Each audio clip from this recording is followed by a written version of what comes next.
Je voudrais remercier l'Église de m'accorder à nouveau l'opportunité de vous apporter quelques paroles. Ça me fait chaud au cœur, vous savez, d'être ici avec l'Église de la Charité, que j'ai desservi les mercredis soirs pendant près de 2 ans. Amen. Et ça me fait vraiment chaud au cœur d'être ici. Pour les courtes paroles que l'Esprit m'a données, je vous avoue que je suis gêné de les apporter. Lorsque l'Esprit m'a mis à cœur ces quelques paroles, j'aurais voulu quitter l'Église. Parce que ce n'est pas à l'Église que l'Esprit me donne de m'adresser, c'est au pasteur. Et parce que je suis le plus jeune des pasteurs, je me dis que je n'ai pas le droit de dire des choses. Mais c'est l'Esprit qui m'a donné quelques paroles et donc je les apporte à cause que c'est l'Esprit qui me les a données, je peux vous le dire. Selon la parole, l'apôtre Paul, lui qui apportait toujours, lui qui était un homme qui était perçu d'une facette extérieure dure, un homme qui était droit, mais dans son cœur, dans son fort intérieur, c'est un homme qui était rempli d'humilité et de crainte, parce qu'il disait lui-même qu'il avait toujours peur d'être réprouvé après avoir prêché quelque chose. Réprouvé qui veut dire rejeté, qui voudrait dire rejeté dans un sens être pris à défaut, comme notre frère a mentionné tantôt. Ces quelques paroles que je vais vous donner, je vais vous inviter tous à tourner dans Ésaïe chapitre 5. Dans le livre d'Ésaïe chapitre 5, je vais lire verset 1 au verset 2. Dans le fond, le verset 1 et le verset 2.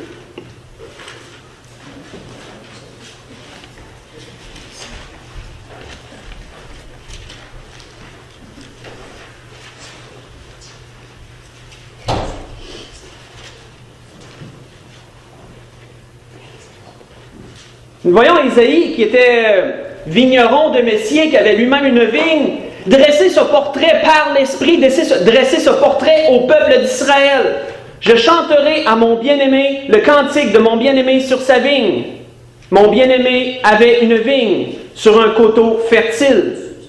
Il en remua le sol, ôta les pierres et y mit un plan délicieux.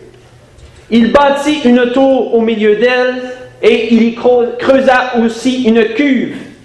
Puis il espéra qu'elle produirait de bons raisins. Je vais arrêter là, parce que la dernière phrase, l'Esprit ne me la donne pas pour ce qu'il m'a donné d'apporter. Il espéra qu'elle produirait de bons raisins. Nous voyons, frères et sœurs, ici que Ésaïe nous dresse un portrait de l'œuvre de Dieu dans l'Ancien Testament, qui comprend l'Ancien Testament, son peuple d'Israël. Il nous dit au verset 7, toujours du même chapitre, « La vigne de l'Éternel des armées, c'est la maison d'Israël, et les hommes de Juda, c'est le plan qu'il chérissait. » Donc nous voyons ici décrire son œuvre selon l'Ancien Testament, comment Dieu a choisi un endroit précis, a remué les pierres qui étaient tous les peuples qui habitaient autrefois ces contrées-là. Il a remué les pierres, les a enlevées. Nous voyons qu'il a bâti une tour qui est Jérusalem, où le temple a été construit pour surveiller tout son peuple en entier. Nous voyons aussi qu'il a creusé une haie, qu'il a entouré d'une haie, voulant dire qu'il a mis des délimitations au peuple d'Israël. Il y avait des délimitations précises pour cela. Nous voyons que le plan était le peuple lui-même et il a espéré que cela produirait de bons raisins. Nous voyons que le Seigneur lui-même a repris un peu la même chose dans un autre endroit lorsqu'il a parlé aux pharisiens, leur disant « Écoutez une autre parabole. Il y avait un homme, maître de maison, qui planta une vigne. Il l'entoura d'une haie. Il creusa un pressoir et lui bâtit une tour. Puis il l'afferma à des vignerons et quitta le pays. » Je m'adresse aux vignerons ce soir. C'est ce que l'Esprit m'a mis à cœur. À ceux que Dieu a établis pour prendre soin de sa vigne. Parce que vous savez quoi, que c'est une très belle image que Dieu a dressée pour son œuvre dans l'Ancien Testament. Elle peut aussi être utilisée pour son œuvre au travers Jésus-Christ dans le Nouveau Testament. Son œuvre qui est l'Église. Lui qui est le maître de maison. Qui lui aussi a planté une vigne excellente qui est l'Église de Dieu au travers de toutes les églises locales dans le monde. Et il l'a affermi à des vignerons et s'en est allé pour un certain temps, laissant le soin aux vignerons de prendre soin justement de cette belle vigne et de tous ces plants délicieux qui ont été plantés à cet endroit. Si vous parlez, frères et sœurs, à des hommes qui ici-bas ont un vignoble, Ils vous diront que chacun d'entre eux, s'ils veulent avoir une production excellente, que ce n'est pas un travail qu'ils effectuent, c'est une passion qu'ils ont. C'est ce qu'ils vous diront. Parce que les vignes, c'est un plant qui est particulièrement sensible. On ne peut pas cultiver des vignes comme on cultive des carottes dans un jardin, les laissant pousser jusqu'à ce que ça produise. Les vignes, c'est un soin constant. Ces plants délicieux, c'est un soin constant de tous les instants. Le vigneron a plusieurs tâches à faire. C'est très important qu'il y veille au grain. Il doit veiller à ce que chaque plant ait les conditions idéales, autant de soleil que d'eau, pour que chacun puisse produire à son meilleur. C'est la tâche du vigneron de veiller à cela. Nous voyons qu'entre autres, il y avait un vigneron qui était toujours assigné à la tour. À la tour parce que lui, il pouvait avoir une vue d'ensemble sur la vigne en entier.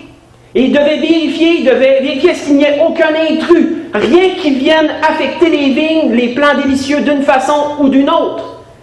Je vais vous lire cet exemple qui nous est donné dans un autre endroit sur cela. Un très bel exemple donné.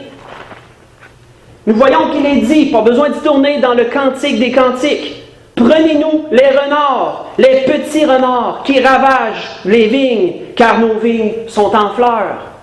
Vous savez, à l'époque, ceux qui avaient une vigne devaient prendre garde à ce que certains animaux ne viennent pas ravager les vignes. Et les petits renards étaient un parfait exemple.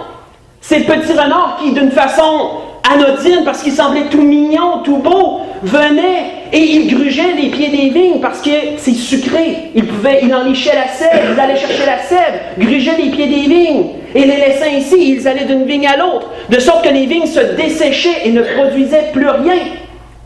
Ces petits renards qui semblaient, comme je viens de le mentionner, anodins et tout mignons, étaient une vraie peste pour les vignerons. Et ils devaient tout faire pour s'en débarrasser et veiller à ce qu'ils ne entrent pas.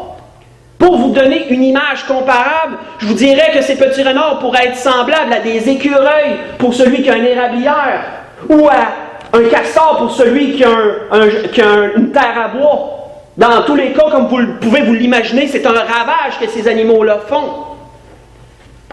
Ces petits renards, nous voyons selon la parole qu'il peut être défini de plusieurs façons. La Bible nous parle des ruses du diable, comment Satan essaie de toutes les façons d'entrer dans l'Église, par toutes les façons possibles, pour venir affecter les plans délicieux que le Seigneur a établis.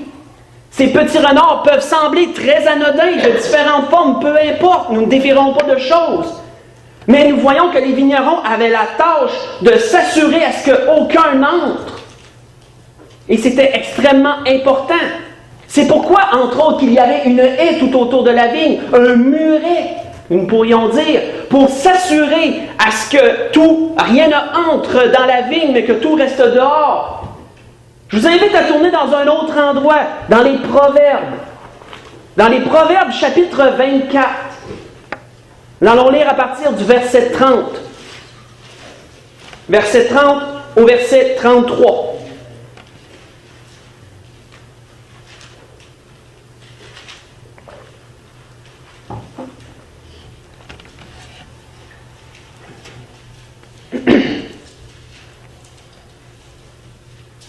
Nous voyons Salomon qui a fait au travers des Proverbes beaucoup de constatations de choses qu'il a vues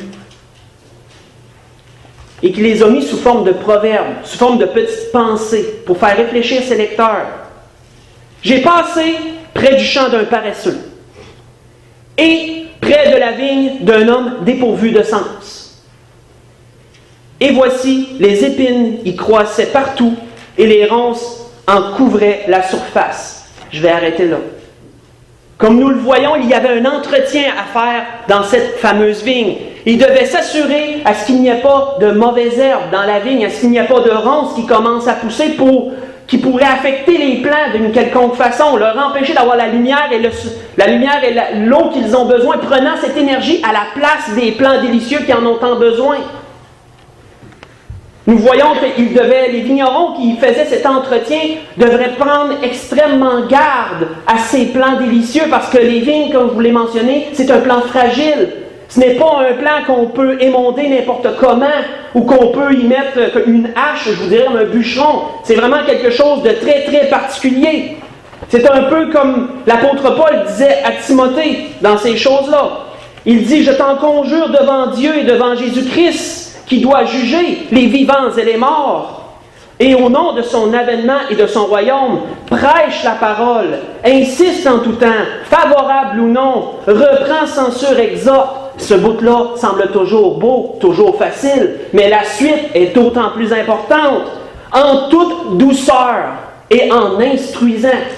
Lorsque nous apportons une instruction, nous n'apportons pas de commandement, de dictature quelconque. Lorsque nous instruisons, nous essayons d'amener à l'esprit de la personne la compréhension sur un point quelconque. Une instruction, c'est tout en douceur quand on donne cela. Pensez à une cour, pas une cour d'école, mais pensez à une classe. Lorsque le professeur donne une matière quelconque à ses élèves, il ne va pas vers chacun pour leur rentrer dessus à coups de livre. Il leur donne une instruction générale. Et si les élèves ont des questions, ils vont venir voir le professeur. Cette instruction se fait tout en douceur pour que chacun puisse recevoir pleinement.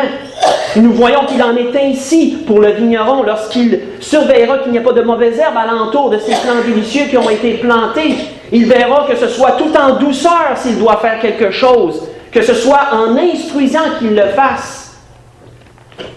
Continuons dans les Proverbes. Nous voyons par la suite qu'il est dit que les ronces en couvraient la surface et le mur de pierre était écroulé.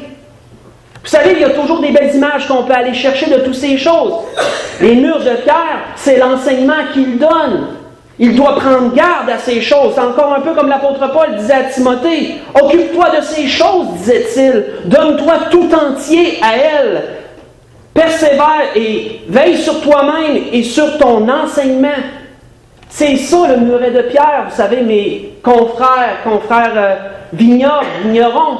Le mur de pierre, on doit s'assurer qu'il soit toujours bien édifié, qu'il ne s'écroule pas. On doit veiller sur ce qu'on donne aux enfants de Dieu, afin que les limites soient toujours claires et qu'il n'y ait pas de ces renards qui cherchent à s'infiltrer ou qu'il n'y ait pas de ronces ni de mauvaises herbes qui cherchent à pousser alentour. On doit donner toujours les conditions idéales à ces plants délicieux, autant en soleil qu'en eau, si on fait des images, afin que chacun puisse croître à la vitesse que chacun a, parce que la Bible nous dit que nous sommes tous différents dans la foi, il y en a des plus faibles, il y en a des plus forts. Chacun croît à une vitesse quelconque, mais le vigneron doit s'assurer à ce que tous les plants croissent et qu'ils aient tout ce qu'il y est nécessaire pour cela. Pour terminer, et juste pour finir, dans Proverbe 32, on lit toujours, nous voyons que Salomon a dit « J'ai regardé attentivement, lorsque considéré tout cela, cette vigne qui avait été un peu laissée aller, où les ronces avaient réussi à s'établir et où le muret même de pierre était renversé à des endroits. Il dit, j'ai regardé attentivement et j'ai tiré instruction de ce que j'ai vu. Un peu de sommeil, un peu d'assoupissement, un peu croiser les mains pour s'endormir. Et la pauvreté te surprendra comme un rôdeur et la disette comme un homme en arbre. En conclusion de ce que l'Esprit m'a donné, une petite dévotion, une petite parole, j'ai essayé d'écourter, comme vous le savez, je peux m'étirer très facilement, moi, je dois mettre moi-même des limites. L'apôtre Pierre disait, je vous invite, 1 Pierre 5, verset 2, à partir du verset 2. Comme nous le voyons, la vigne ne s'attribue pas seulement à l'œuvre de Dieu dans l'Ancien Testament, elle s'attribue aussi à l'œuvre de Christ au travers de l'Église. Et comment l'homme de Dieu, s'il veut être un vigneron, comme il se doit, je parle premièrement pour moi, vous savez, je suis le moins expérimenté du groupe, comme on dirait. Je parle premièrement pour moi dans ces choses. Il doit tellement y aller avec amour dans toutes ces choses-là. Un peu comme ces vignerons qui cultivent des vignes et qui sont fiers de dire qu'ils ont eu une belle vendange. Parce que vous savez, le maître de maison, lui, va revenir pour voir. Il va revenir pour voir la récolte. Et si les plants ont été abîmés, le vigneron va en rendre compte d'une façon ou d'une autre. Si les ronces ont réussi à s'établir, le vigneron va en rendre compte. Si le muret de pierre est défait, le vigneron va devoir en rendre compte. Pierre dit, paissez le troupeau de Dieu. 1 Pierre 5, verset 2. Paissez le troupeau de Dieu qui est sous votre garde. Non par contrainte, mais volontairement. Selon Dieu. Selon Dieu. Ce petit mot-là veut tout dire. Selon Dieu. Non pour un gain sordide, mais avec dévouement, un peu comme le vigneron doit l'être envers la vigne que l'Éternel a plantée, envers tous ses plants délicieux. Non comme dominant sur ceux qui vous ont été en partage. C'est là qu'on parlait tantôt en instruisant. Quand on instruit, on ne se considère pas comme un dominateur. On se considère simplement comme quelqu'un qui essaye d'amener à l'esprit de tous une chose qu'ils peuvent capter et comprendre et grandir au travers de cela. Non comme en dominant sur ceux qui vous ont été en partage, mais comme en étant le modèle du troupeau. Eux-mêmes, comme il a été mentionné tantôt, eux-mêmes donnant premièrement l'exemple. Vous savez, lorsqu'on parle d'un leader, c'est pas quelqu'un qui est capable de commander à tout le monde quoi faire. C'est quelqu'un qui, premièrement, le fait et tout le monde désire le suivre. C'est ça, un leader. Un leader n'a pas besoin de frapper personne pour qu'il se dirige à une place. Il y va et tout le monde le suit. Pas parce qu'ils sont obligés, parce qu'ils veulent le suivre. Pensez au Seigneur, pensez à chacun d'entre vous. Si vous êtes ici, c'est pas parce qu'on vous a obligé d'être ici, c'est parce que vous voulez être ici. Amen. Et c'est la même chose pour un pasteur. S'il est capable d'amener l'Église là où elle doit aller, non d'une façon dominante, mais d'une façon volontaire, en instruisant avec douceur et en étant lui-même un modèle, un leader, les gens vont désirer le suivre. Et lorsque le souverain berger paraîtra, vous obtiendrez la couronne incorruptible de gloire. C'est la grâce que je souhaite à tous ces vignerons qui m'ont écouté. Amen. Je bénisse, mon frère. Alors, on va rentrer notre chant. Et après, Frère Boileau va nous emmener la leçon. J'espère que je n'ai pas touché à rien de